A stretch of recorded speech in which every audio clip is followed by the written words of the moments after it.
Red Bun means we're live, a casual take with your boy Stephen Pepper, here to give a take off my chest.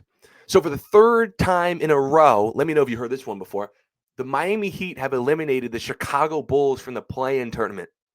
But I want to talk about the player of the game for a second, Tyler Herro, who I don't think there's a single Heat fan who wants to trade this guy anymore. 38 points last night. That's the most a Heat player has ever scored in a play-in game. Mind you, playoff Jimmy had to go through this tournament for the Heat, but it's Tyler Herro with the scoring high.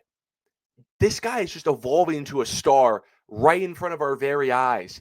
He's no longer that streaky shooter who lived in the trade machine for years in hopes the Heat got a real star, whether it was Donovan Mitchell, Damian Lillard, James Harden, whoever.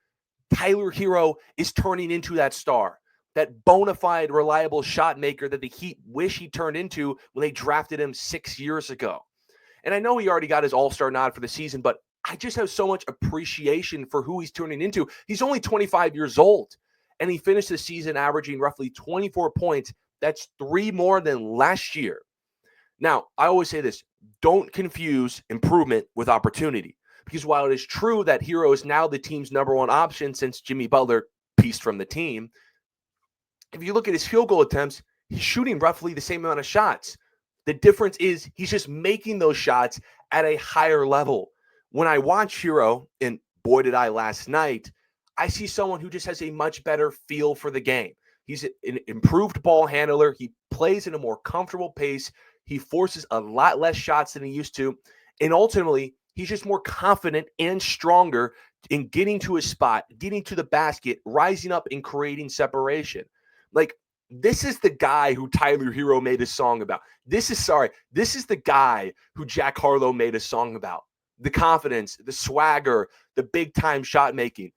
Miami was frustrated with him. They didn't see much special in him. And after the bubble, they were trying to get rid of him. From 22 to 23, it was package after package. Now, I don't think Tyler Herro is special yet, but he's surely turning into a star. Like, look at his shot chart.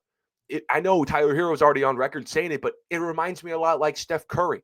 Now, I'm not saying he is the shooter of Curry or the ball handler of Curry, but he takes similar shots in a sense where it's a whole lot of threes and the rest are layups. Nothing else in between. No tough mid-range jumpers. Cut it out. It's inefficient basketball. Like, Herro's always been a great shooter. I mean, he just won the freaking three-point contest for crying out loud. You can tell he has a much easier time in creating separation on those off-the-dribble threes to the point where he's shooting nearly 10 threes a game, the most he's ever done in his career. But if you look at his three-point percentage, it's actually down from last year. So it makes you wonder, well, if you're saying that he's a much more efficient player, but his three-point percentage is down, how does that work? Because he's gotten so much better at getting to the rim, his touch, the easiest shot in basketball, the layup, to a point where Herro's two-point percentage is up nearly 10% from last year, 48 to 57. I've never seen someone take a two-pointer leap quite like that before.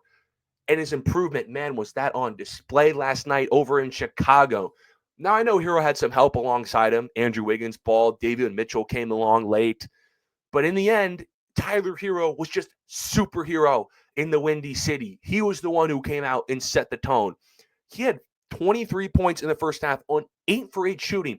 The guy just refused to miss. Now, you might be saying, Steven, what are you doing here? Flexing a play-in game against the Chicago Bulls? Like, come on. Hold on a second. Didn't you know that the Bulls in their last 20 games were 15-5, the second best record in the East, just behind the Celtics, and had a top 10 defense in that span? And Tyler Herro got any shot that he wanted on anywhere on the court off on that defense.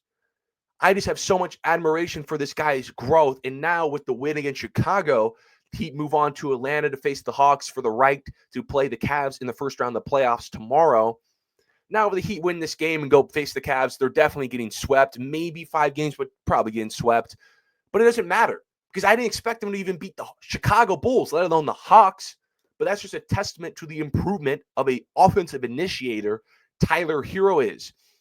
It's going to be a test for Herro because he's going to have to show, can I go band for band with Trae Young in his home arena? But again, after what I saw last night and what I saw in March, last time the Heat played the Hawks and Herro had like 37 points on 77% true shooting, I see a much elevated shot creator, shot maker, playmaker than Herro was when he was the sixth man of the year or just last year. And I just see a star in this guy's eyes. Tyler Herro is superhero. But let me know what you guys think about Tyler Herro's performance last night and his overall improvement in his game. I appreciate everyone for tuning in this episode of A Casual Take. Follow my social medias to stay updated on all things related to the show. Until next time, see you.